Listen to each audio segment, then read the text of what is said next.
ഫിഫയുടെ പ്രഥമ സമാധാന പുരസ്കാരം അമേരിക്കൻ പ്രസിഡന്റ് ഡൊണാൾഡ് ട്രംപ് ഏറ്റുവാങ്ങിയ വാർത്താ പ്രേക്ഷകർ കണ്ടിരിക്കും. വാഷിംഗ്ടണിലെ ലോകകപ്പ് മത്സരക്രമ പ്രഖ്യാപന ചടങ്ങിലാണ് ഈ പുരസ്കാരം സമ്മാനിച്ചത്. US, മെക്സിക്കോ, കാനഡ എന്നിവിടങ്ങളിലായി അടുത്ത വർഷം ജൂൺ 11 മുതൽ ജൂലൈ 19 വരെ ലോകകപ്പ് ഫുട്ബോൾ നടക്കുന്നതിന്റെ ക്രമം നിശ്ചയിക്കലായിരുന്നു പ്രധാനപ്പെട്ട ചടങ്ങ്. അവിടെയാണ് ഈ നറുക്കെടുപ്പ് നടക്കുന്ന വാഷിംഗ്ടണിലെ കെന്നഡി സെന്ററിലായിരുന്നു ഈ സമാധാന പുരസ്കാര ദാനം കൂടി നടന്നത്. ലോക സമാധാനത്തിന് നടത്തിയ ശ്രമങ്ങൾക്കാണ് അംഗീകാരം എന്നതാണ് ഫിഫ പ്രസിഡന്റ് ജിയാനി ഇൻഫന്റിനോ ട്രംപിന്റെ ഈ പുരസ്കാരം നേട്ടത്തെക്കുറിച്ച് പറഞ്ഞത്. ഇന്ത്യ പാകിസ്ഥാൻ സംഘർഷം അവസാനിപ്പിക്കാൻ നടത്തിയ ഇടപെടൽ എടുത്തു പറഞ്ഞുകൊണ്ടായിരുന്നു ട്രംപിന്റെ മറുപടി പ്രസംഗം. ഫിഫ പുരസ്കാരം ഏർപ്പെടുത്തിയതിലും ആദ്യ പുരസ്കാരം ട്രംപിന് നൽകിയതിലും വലിയ വിവാദങ്ങൾ ഇങ്ങനെ നടന്നുകൊണ്ടിരിക്കുകയാണ്. അപ്പോൾ നമുക്കറിയാം, സമാധാന നൊബേൽ ആഗ്രഹിക്കുകയും അതിനുവേണ്ടി സമ്മർദ്ദം ചെലുത്തുകയും ചെയ്ത വ്യക്തിയാണ് ട്രംപ്. പുരസ്കാര ലബ്ധിയിൽ ഇപ്പോൾ ട്രംപ് പ്രകടിപ്പിക്കുന്ന സന്തോഷം എത്രമാത്രം സമാധാനത്തിനായുള്ള പുരസ്കാരം അദ്ദേഹം ആഗ്രഹിച്ചിരിക്കുന്നു എന്നതിന്റെ തെളിവാണ്. തന്റെ ജീവിതത്തിലെ ഏറ്റവും വലിയ ബഹുമതികളിൽ ഒന്നാണ് ഈ പുരസ്കാരം എന്നതാണ് ട്രംപ് പറഞ്ഞിരിക്കുന്നത്. പുരസ്കാരങ്ങൾക്കപ്പുറം ദശലക്ഷക്കണക്കിന് ജീവൻ രക്ഷിക്കാൻ തനിക്ക് കഴിഞ്ഞു, അതാണ് ഏറ്റവും പ്രധാനപ്പെട്ട കാര്യമെന്നും പുരസ്കാരം സ്വീകരിച്ചുകൊണ്ട് ട്രംപ് പറയുന്നു. കോങ്കോ ഒരു ഉദാഹരണമായി ട്രംപ് ചൂണ്ടിക്കാട്ടുന്നുണ്ട്. 10 ദശലക്ഷത്തിലധികം ആളുകൾ കൊല്ലപ്പെട്ടു. അത് തടയാൻ സഹായിക്കാൻ കഴിഞ്ഞു എന്നത് തന്നെ സംബന്ധിച്ച് വളരെ അഭിമാനകരമായ നേട്ടമാണ് എന്ന് പറയുന്നുണ്ട്. ഒപ്പം തന്നെ ട്രംപ് ആവർത്തിച്ച് പറയുന്ന ഒരു നുണയുണ്ട്. ഇന്ത്യ പാകിസ്ഥാൻ സംഘർഷങ്ങൾ അവസാനിപ്പിക്കാൻ ഇടപെട്ടു എന്നത് ഇന്ത്യ ഇതുവരെ അംഗീകരിക്കാത്ത വിഷയമാണ്. അതും ട്രംപ് ആ പുരസ്കാര വേളയിൽ അവിടെ സ്മരിക്കുകയാണ്. നിരവധി സംഘർഷങ്ങൾ അവസാനിപ്പിച്ചു, അത് ഇന്ത്യ പാക് ഉൾപ്പെടെ നിരവധി സംഘർഷങ്ങൾ അവസാനിപ്പിക്കാൻ തനിക്ക് കഴിഞ്ഞു എന്നതാണ് ട്രംപ് സൂചിപ്പിച്ചത്.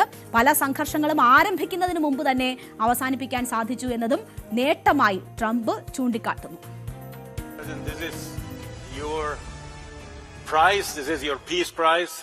There is also a beautiful medal for you that you can wear everywhere you want to go. Right now. Okay, let me hold. Fantastic. Excellent. അപ്പോൾ നമുക്ക് ആ പുരസ്കാരം കാണാം. നമുക്ക് ലോകത്തെ കൈകളിൽ ഇങ്ങനെ താങ്ങി നിർത്തുന്നതായി ചിത്രീകരിക്കുന്ന ട്രംപിന്റെ പേര് ആലേഖനം ചെയ്ത സ്വർണ്ണ ട്രോഫിയും മെഡലും ഒക്കെയാണ് സമ്മാനമായി ട്രംപിന് ലഭിച്ചത്.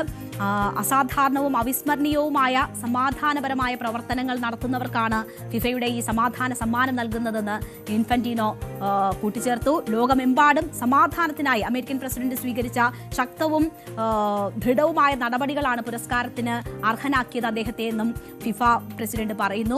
വിവിധയിടങ്ങളിൽ സമാധാനവും ഐക്യവും കൊണ്ടുവരാൻ സഹായിക്കുന്ന വ്യക്തികൾക്കാണ് ഈ പുരസ്കാരം നൽകാൻ ഫിഫ ആഗ്രഹിക്കുന്നത്. ഫിഫയുടെ ആദ്യത്തെ പുരസ്കാരമാണ് ഇത്. ഫുട്ബോൾ നാളുകളെ ഒരുമിപ്പിക്കാൻ കഴിയുമെന്നും സമാധാനം എല്ലാവരും പ്രവർത്തിക്കേണ്ട ഒന്നാണ് എന്നതും ഇൻഫന്റിനോ പറയുന്നുണ്ട്. ട്രംപിന്റെ വളരെ അടുത്ത സുഹൃത്താണ് ഫിഫ പ്രസിഡന്റ് ജിയാനി ഇൻഫന്റിനോ. ഗാസയിൽ വെടിനിർത്തലിന് മധ്യസ്ഥത വഹിച്ച ട്രംപിന് നൊബേൽ പുരസ്കാരം ലഭിക്കണം എന്ന് അഭിപ്രായപ്പെട്ട വ്യക്തി കൂടിയാണ് ഇൻഫന്റിനോ. അപ്പോൾ അത് നേരത്തെ തന്നെ അദ്ദേഹം പറഞ്ഞിരുന്ന നിലപാടാണ്. ഇപ്പോൾ ഈ പുരസ്കാരം ട്രംപിന് ലഭിക്കുമ്പോൾ അതൊരു വലിയ വിവാദത്തിന് കൂടി വഴിവെക്കുന്നുണ്ട്. കായിക രാഷ്ട്രീയ മേഖലകളിൽ പുരസ്കാര പ്രഖ്യാപനം വലിയ ചർച്ചയാണ് ഉണ്ടാക്കിയിരിക്കുന്നത്.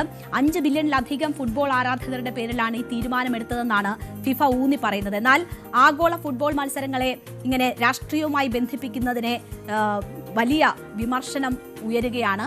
വെനസ്വേലയുടെ പ്രതിപക്ഷ നേതാവ് മരിയ കൊറീന മച്ചാഡോയ്ക്കാണ് സമാധാന നൊബേൽ കിട്ടിയത് ഏറ്റവും ഒടുവിൽ. അത് ട്രംപ് ആഗ്രഹിച്ചിരുന്ന വലിയ പുരസ്കാരമായിരുന്നു, അതാണ് വഴിമാറിപ്പോയത്. അവിടെയാണ് ട്രംപിന് അതിനെ കോമ്പൻസേറ്റ് ചെയ്യാൻ മറ്റൊരു പുരസ്കാരം ഇപ്പോൾ ലഭിച്ചിരിക്കുന്നത്. അന്ന് ട്രംപിനെ പരസ്യമായി പിന്തുണച്ചു വന്ന വ്യക്തിയാണ് ഇൻഫന്റിനോ. ഫിഫ പുരസ്കാരം പ്രഖ്യാപിക്കുന്നതിന് തൊട്ടു മുൻപത്തെ ദിവസം ഈ ഇൻസ്റ്റഗ്രാമിൽ ട്രംപ് ഈ പുരസ്കാരം അർഹിക്കുന്നു എന്ന് ഇൻഫന്റിനോ കുറിച്ചിരുന്നു. അപ്പോൾ അതിന്റെ സൂചനകൾ നേരത്തെ തന്നെ വന്നതാണ്. ഇപ്പോൾ അഡ്വക്കസി ഗ്രൂപ്പായ ഫെയർ സ്ക്വയർ ഫിഫയിലെ മിസ് ഗവേണൻസിന്റെ ഉദാഹരണമാണ് ഈ പുരസ്കാര പ്രഖ്യാപനം എന്നതാണ് ചൂണ്ടിക്കാട്ടുന്നത്. ഫിഫയെ റീഓർഗനൈസ് ചെയ്യേണ്ട സമയമായിരിക്കുന്നു എന്നതും അവർ വിമർശനമായി ചൂണ്ടിക്കാട്ടുന്നു. ഹ്യൂമൻ റൈറ്റ്സ് വാച്ചിന്റെ ഡയറക്ടർ മിക്കി വോർഡർ പറയുന്നത്, എങ്ങനെ ഈ തെരഞ്ഞെടുപ്പ് നടത്തിയെന്നതിൽ ഫിഫ വ്യക്തത വരുത്തിയിട്ടില്ല. പ്രത്യേകിച്ച് പ്രോസസ് ഒന്നും ഇതുമായി ബന്ധപ്പെട്ടില്ല. മറ്റ് നോമിനികൾ ഉണ്ടായിട്ടില്ല. അപ്പോൾ ജഡ്ജിംഗ് പോലും നടന്നിട്ടില്ല. അപ്പോൾ ഇതൊക്കെയാണ് ഫിഫയുടെ പ്രതികരണം അവർക്ക് കിട്ടിയത്. അതുകൊണ്ട് തന്നെ ഇതിൽ വലിയ പ്രശ്നങ്ങളുണ്ട് എന്നതാണ് ചൂണ്ടിക്കാട്ടുന്നത്. ആതിഥേയ രാജ്യങ്ങളുടെ നേതാക്കളുമായി നല്ല ബന്ധം നിലനിർത്തേണ്ടത് പ്രസിഡന്റിന്റെ ഉത്തരവാദിത്തമാണ്. അപ്പോൾ ലോക ഫുട്ബോളിന് അമേരിക്ക ആതിഥേയത്വം വഹിക്കാൻ പോകുന്ന ഒരു സാഹചര്യമാണ്. അതിന്റെ ഭാഗമാണ് ഇത് എന്ന തരത്തിലുള്ള പ്രതികരണങ്ങൾ ഫിഫയിൽ നിന്ന് ലഭിച്ചിട്ടുണ്ട് എന്നതൊക്കെയാണ് അറിയുന്നത്. അപ്പോൾ എന്താണ് ഇതിന്റെ മാനദണ്ഡം എന്നൊന്നും അറിയില്ല. ഇപ്പോൾ നമുക്ക് ലഭിച്ചിരിക്കുന്ന സൂചനകൾ പ്രകാരം നമുക്ക് മനസ്സിലാക്കാൻ കഴിയുന്നത് ട്രംപിന് വേണ്ടി ട്രംപിനാൽ സൃഷ്ടിക്കപ്പെട്ട ഒരു പുരസ്കാരമാണ് ഇന്നലെ ഫിഫ നൽകിയതെന്ന സംശയം ആണ് ഇപ്പോൾ ബലപ്പെട്ടുകൊണ്ടിരിക്കുന്നത്. അതിനുവേണ്ടി ട്രംപിന്റെ ഫ്രണ്ടിനെ ഉപയോഗപ്പെടുത്തിയതാണോ അതോ ട്രംപിന്റെ ഫ്രണ്ടിന്റെ ദാനമാണോ എന്തായാലും അറിയില്ല. ട്രംപ് ഹാപ്പിയാണ്. അദ്ദേഹത്തിന് ജീവിതത്തിൽ ലഭിച്ചിട്ടുള്ള ഏറ്റവും വലിയ അംഗീകാരമായി ഇത് ട്രംപ് കാണുകയും ചെയ്തിരിക്കുന്ന ഒരു സാഹചര്യമാണ് ഇപ്പോൾ ഉണ്ടായിരിക്കുന്നത്. എന്തായാലും വിവാദങ്ങൾ ഇതുമായി ബന്ധപ്പെട്ട് തുടരുമെന്ന കാര്യത്തിൽ സംശയമില്ല.